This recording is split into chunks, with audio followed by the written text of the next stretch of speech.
On our past few episodes, we've spoken to those who've escaped the clutches of depraved cults like Scientology, NXIVM, and the Upright Citizens Brigade.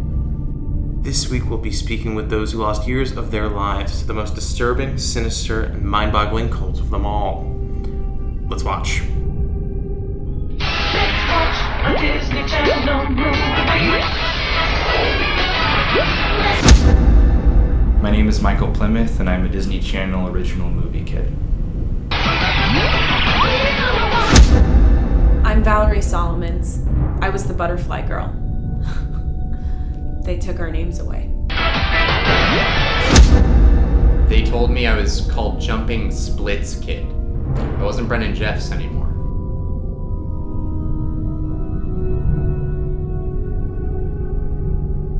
At first we were all excited. I mean, what 6-year-old isn't excited with all the cameras around? It was Disney Channel. They told us we just had to spend a little time promoting their movies, and then one day we would become Disney Channel stars. That was 20 years ago.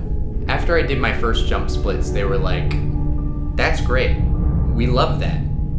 Now keep doing that." They asked us to stay on set for some extra filming, and they sent our parents home, but then the set just disappeared. Suddenly, we are floating in this non-space. I didn't know which way was up. I didn't know when my next meal would come. I didn't know where my parents were. Every morning we'd wake up to these giant, terrifying film reels just floating around. I actually dove into a film reel, like diving into a pool of water, and then I became a part of Halloween Town 2, Calabar's Revenge. Eventually we started getting restless.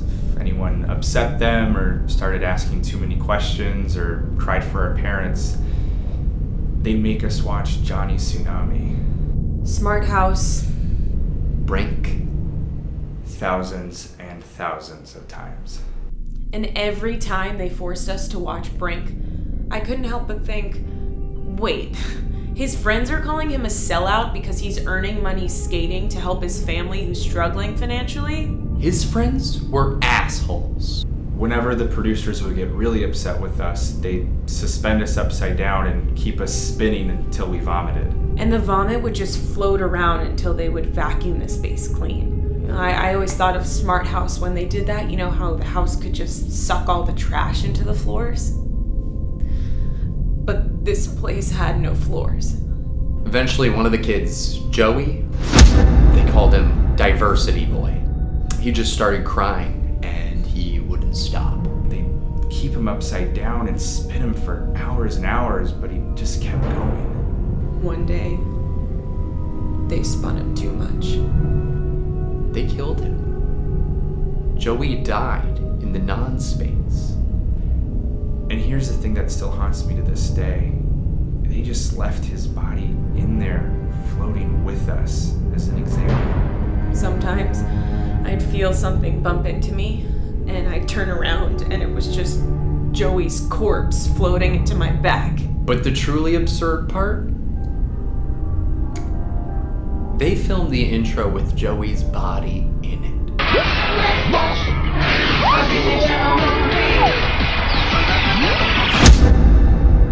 movie. That footage that everybody watched had a dead kid in it.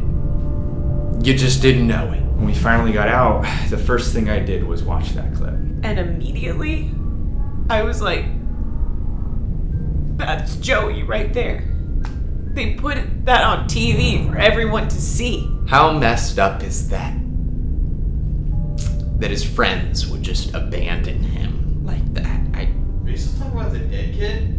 Oh no. I can't stop thinking about Brink. On next week's episode of I Escaped a Cult. I cannot live another day without air conditioning. Says tomorrow's gonna be hotter, Hotter? like yesterday. Yesterday you said you'd call Sears. I'll call today. You call now. I'll call now. Every day was another scorcher. But it wasn't cool.